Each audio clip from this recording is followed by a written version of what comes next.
I'm at the office now and was thinking about the fact that I didn't finish everything yesterday in Sunday school and thought I would go over a few items that we didn't get to and clarify some things I said at the very end of class that I didn't say in great depth. I'd mentioned, so we've got all these areas here that we're talking about. Here is Israel, here's Jerusalem. Mary and Joseph came from Nazareth down to Bethlehem. And then came, and Jesus is born there. And one of the questions I was speaking about had to do with the Magi, these people who came from the East. So the traditional view says that the people from the East, the Magi, uh, popularly known as the wise men, we three kings, all not great names for them, but the common names for these people of however many number there were and whatever they were, that the Bible calls Magi. They came from the East. They're spoken of, they're presumed to have come from what had been Babylon. Or at least that area, the area of Persia, because if you remember, this is where Daniel went. So he would have brought, when Persia was the dominant empire, he would have brought significant knowledge of the Jews, the Israelite heritage, the promise of the Messiah, what the prophets had to say. He was in a significant place of not only knowledge of Israelite culture and religion, but also in a place of a position of dominance, where he could have, these kind of views that he puts out there could have taken hold. People would have taken him seriously because of the rest of the things that occurred in his life. So the idea has been put forward that he trained people there. We've got a reference of magicians, and astrologers, astronomers, whatever, in this area, that are called upon in addition to Daniel. So the idea is that these people gained information from him and others that came from Judah, perhaps, and would have had this information about a coming Savior, or coming Messiah, and information that would have perhaps made them look in the right direction. That is certainly a possibility, and that continues to be the prevailing view, and it may well be true. That's probably the view worth leaning on. They would have been in that position. They would have been seen as Magi. They would have had the information, knowledge, and all that. The timing works out for them to get over there in the timeline that's given. Notably, Jesus probably was not seen when he was days old. These guys could have come significantly later, and it still would have fit the biblical timeline, especially when considering the actual Hebrew words there for child and Jesus' state and everything else, and how long they stayed there. Nevertheless, the question arises because the Babylonian Empire, Persian, they were long gone. They had been decimated by the time of Jesus' birth. So could it have still been them? It could have been. It wouldn't have been Babylonians or Persians. That would be the wrong name to use. So at this point, the Persians conquer Babylon in 539 BC, but eventually this becomes part of the Parthian Empire, in the around 250 BC. So now it's the Parthian Empire. The Parthians control much of Mesopotamia, this area here, including what had been Babylon. There is indication that this tradition of knowledge, of history, of astronomy, astrology, all that kind of stuff persists through the Parthians.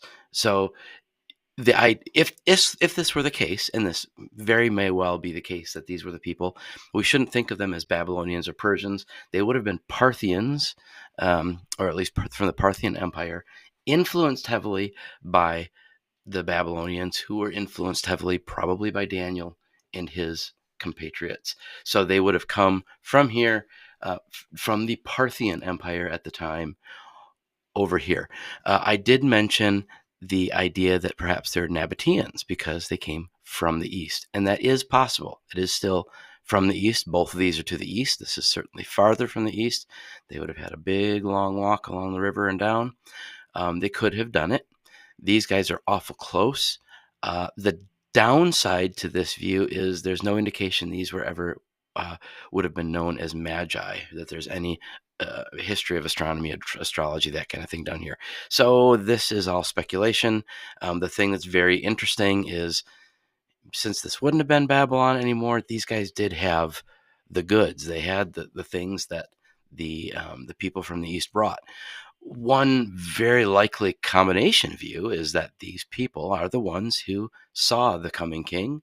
So they come across here, and on their way over, they come through the trade route into Nabatea. And that's because Nabatea at that time was the world's supplier, that the known world, this area anyway. They were the prevailing place to get things like frankincense and myrrh. So the Nabateans may well have facilitated the Magi who came from here or wherever they came from, getting the gifts to bring to Jesus. But regardless, wherever they came from, this just introduces you to the areas. I'm going down a rabbit trail as usual on the details of the story, but at least you know the places and how they may have played in to this particular aspect. Next, let's talk about the Magi coming where they come, wherever they come from. They're coming from the east somewhere, presumably up here, based on tradition, and they're coming way over here, and they go to Jerusalem because, well, that's where you would go to find out about this new ruler, the ruler of the Jews, the promised ruler of the Jews, and Herod, being a good Jew, which we know he was not, at least considered a Jew by the Jews, at least outsiders would have taken him to be that, probably, just like the Romans did. So it would be excusable to think that the Magi, or the wise men, whatever that they would come from the east and go start there. Also, if you think they're coming from the east somewhere, whether the star is over Jerusalem or Bethlehem, from this far away, 6 mile difference is not a big deal for a star. It would look like they're going in the same area. So regardless, they end up in Jerusalem, and Herod, of course, is oblivious, has no idea what they're talking about. So he consults his experts, and they find out, oh, well, look at this. We've found the record you're talking about. You're not looking for Jerusalem. You're actually looking for Bethlehem. And good news, Bethlehem is just south of here, just a hop, skip, and a jump down there. You can go and see the child there. Little interesting detail. Again, we're talking about geography, but I'll just take a little side track here. Um, by the time they make that journey way from wherever they're coming from, by the time they get here, don't believe the Christmas cards and the nativity scenes and probably the picture you have in your mind of these three kings on camels and fancy crowns with three gifts hopping off to see the newborn baby Jesus. None of that is true. There were not three of them. They were not kings. They would have looked different. I don't know what they would have looked like, but almost certainly not like the picture you've seen.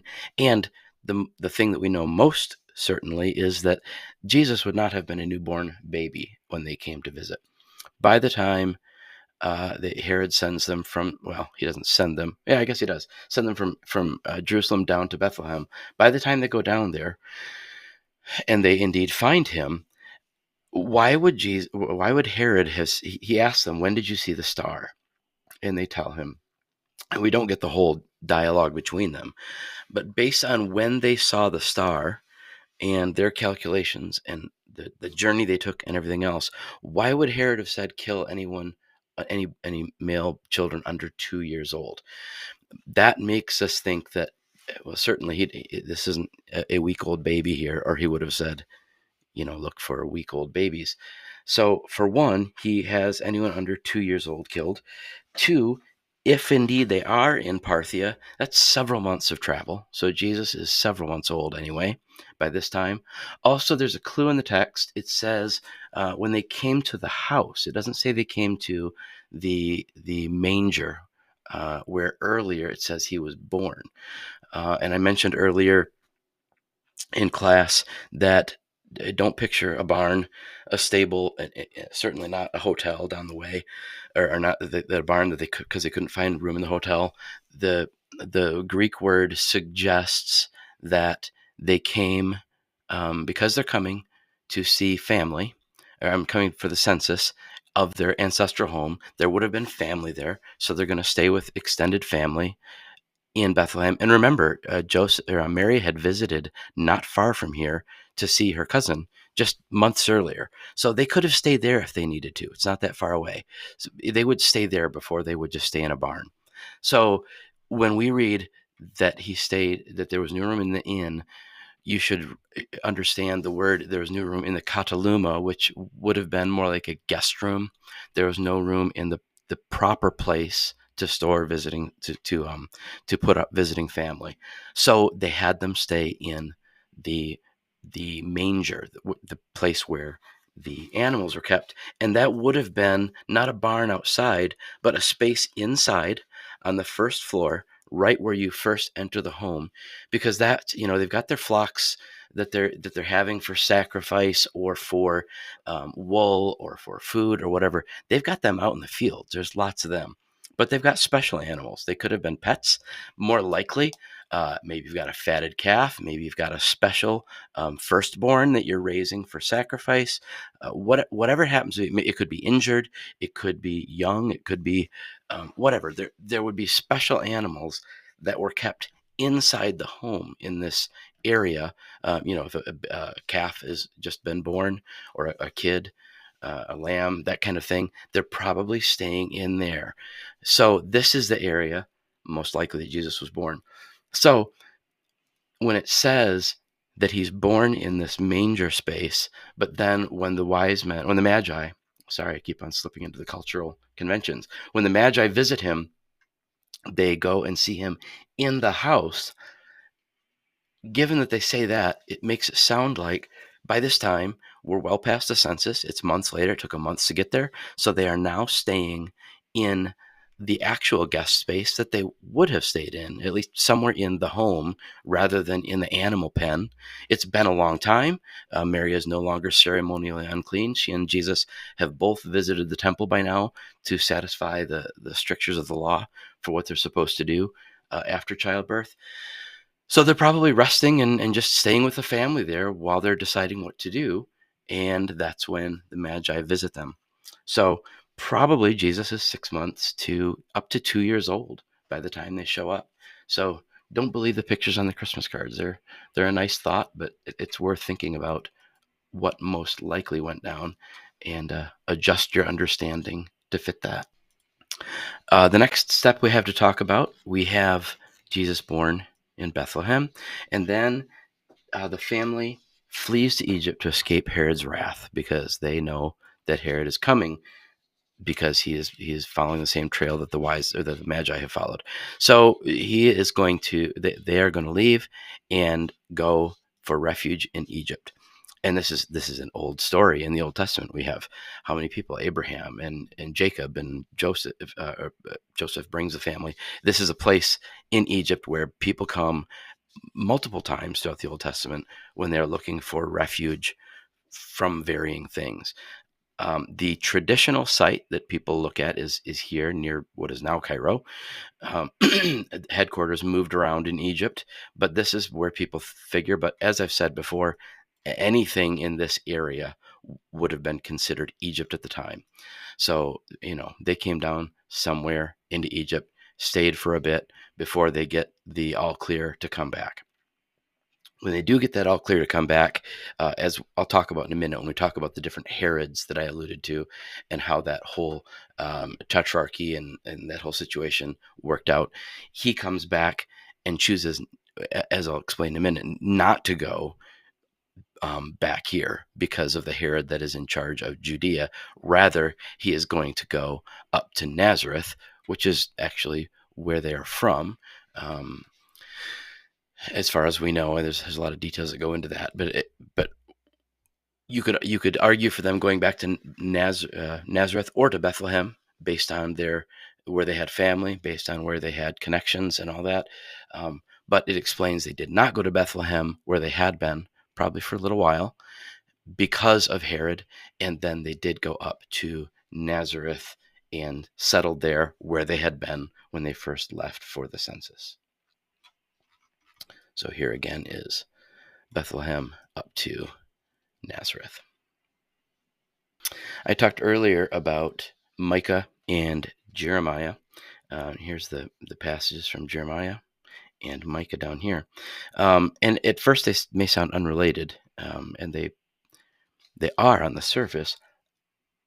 And whether these prophets knew of their connection at the time, who knows? But Matthew pulls these threads together later, which is fascinating. 600 years after these prophets are alive, Matthew weaves together these two prophecies to reveal this tension between hope and sorrow in Christ's birth. So Micah tells us that Bethlehem is the birthplace of the Messiah. That's what he's starting to talk about here. But it's also the humble and royal city the shepherd king will come from. Jeremiah also talks about the event, but he talks about in terms of the sorrow of exile, speaking in terms of Rachel's weeping. And Matthew brilliantly weaves together the tragedy, reflecting on Rachel and Rama. He references the slaughter of the innocent children that Herod does, and ties that together to the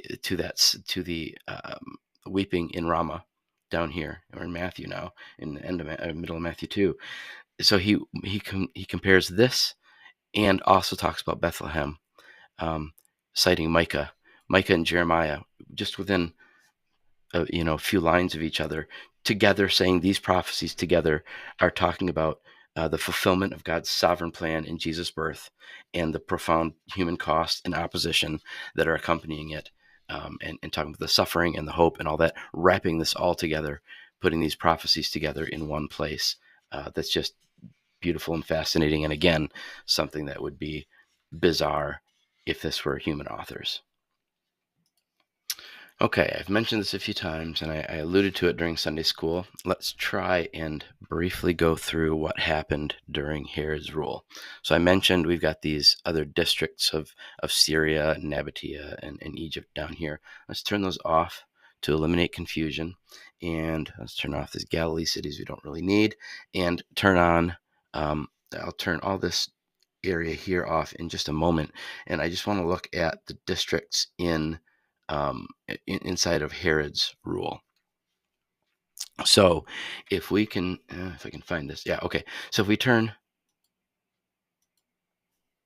why am I still seeing this? Got another layer. There we go. So we got this clear. Here's modern Israel. This is all the West Bank, Gaza Strip today. But if we turn on, just as a reminder, this was what I said is Herod's rule here, from Idumea, Judea, Samaria, Galilee, and Perea. That is Herod's rule. So now if I turn this on, you'll see it's all this stuff here. So now we'll continue and work through how it worked out after Herod's death. So in 4 BC, Herod rules from, I think, 37 BC to 4 BC. So a little over 30 years. And 4 BC, and this is one of our landmarks for determining Jesus' birth, he can't have been born later than 4 BC because Herod's dead. So Jesus is born somewhere between 6 and 4 BC. So Herod dies in 4, and his land is split among the land under his rule is split into 4 regions that are often called tetrarchies. I'm not going to get too deep because I don't fully understand it myself, but I will understand it as well as I understand it. The largest tetrarchy is here.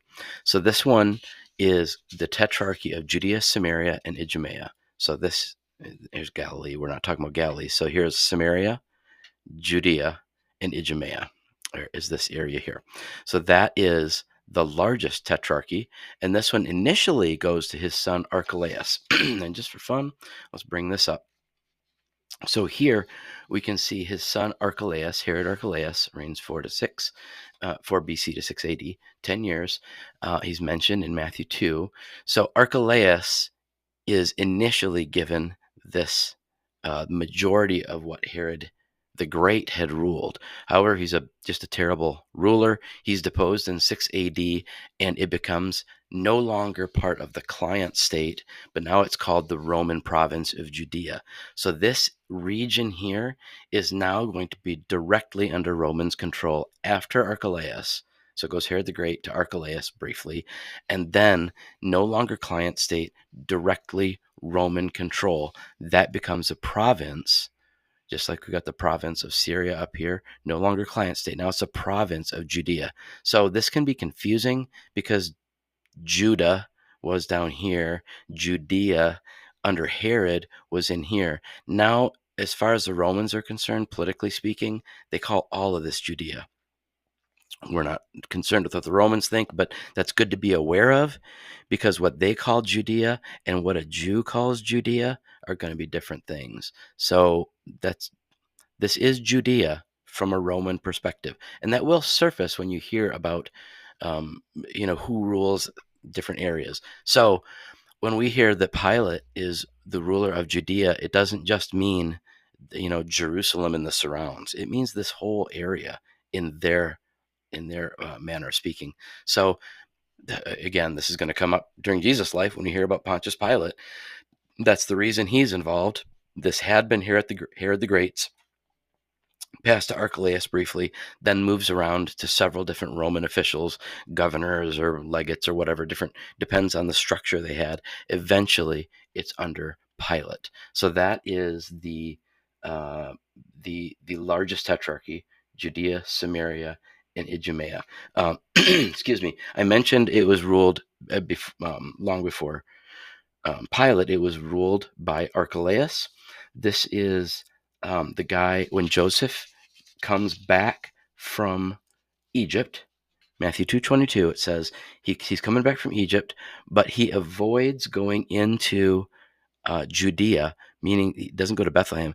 And there, I'm not sure if he means this Judea or this Judea, but regardless, he doesn't go to either of them because it's ruled by Archelaus. He's not a good guy, so he wants to stay clear of him. So he heads up to Nazareth, which makes sense. They had been there before. Maybe his family was from there. Maybe he lived there for work. Who knows?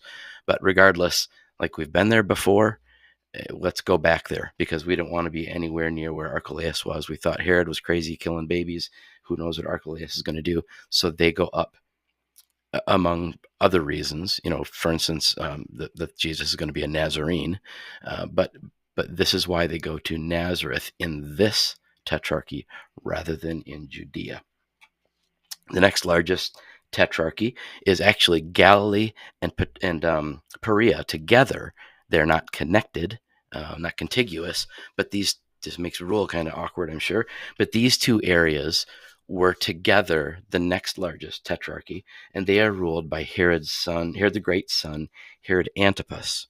So just again, we'll put this up here so you can see Antipas is right here, and he rules to 39 AD, rules quite a long time, and you can see him mentioned in Luke 13 and other places. But excuse me, Antipas rules during the time of John the Baptist and Jesus. While Jesus is alive and John the Baptist, he's the guy who's in charge up here. They went. Joseph goes up here because to avoid Archelaus, and goes up into the region of Antipas. Antipas rules there during Jesus and John's life. However, later he is the guy who kills John the Baptist. And this gets complicated. You can look it up if I bring this map up yet again, or this family tree. Let's see, Herodias is married to Antipas at the time. Herodias had been married to Philip. Herod Philip, not a different. There's going to be two Philips, but Herod Philip had been married to Herodias. They're divorced, and then let me move here.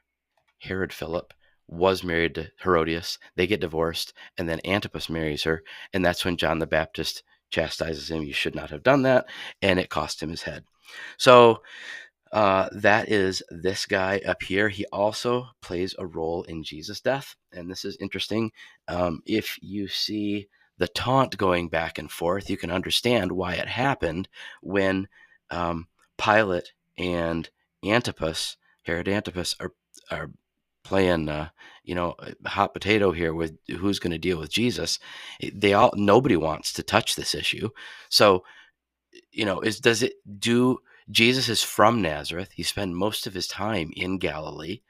So does it make sense for him to be dealt with by Antipas? Well, there's a good argument for that, and that's why Pilate sends him up there. Well, the issue happened in Jerusalem, and Jerusalem is, if the Jews don't want to deal with it or can't deal with it, then the guy to deal with it, if it has to go to Rome, is Pilate, because this is now, after Archelaus, well after Archelaus, after all the others, the Herodian, after the Herodian Archelaus, after all the Romans, the Roman at the time of Jesus is Pilate over this area. So it does make sense that Pilate would be the guy, but you can understand why Pilate would bounce Jesus up here to have Antipas deal with him, and or Antipas would say, nice try, you can have him. So he sends him back down here. This is getting off of the Christmas story, but it's adjacent to it, these tetrarchies, and introducing these facts from Jesus and John the Baptist's adult life, I think, helps understand these people and places. The next place is the Tetrarchy of Iturea and Trachonitis, and this is ruled by, bring this up again, not Herod Philip that I just mentioned. It's ruled by Philip the Tetrarch, which is this guy. Philip the Tetrarch is ruling this area here from, I don't know if I put it on here. Yeah, from 4 BC to 34 AD. His mom is not the Cleopatra you're thinking of, different Cleopatra, but Herod the Great and Cleopatra had a son named Philip the Tetrarch. This is not the Herod Philip, this ex-husband of Herodias, but he is mentioned. This is the one, if you think about, so it mentions that he ruled during the life of John the Baptist. You can see that in Luke 3:1.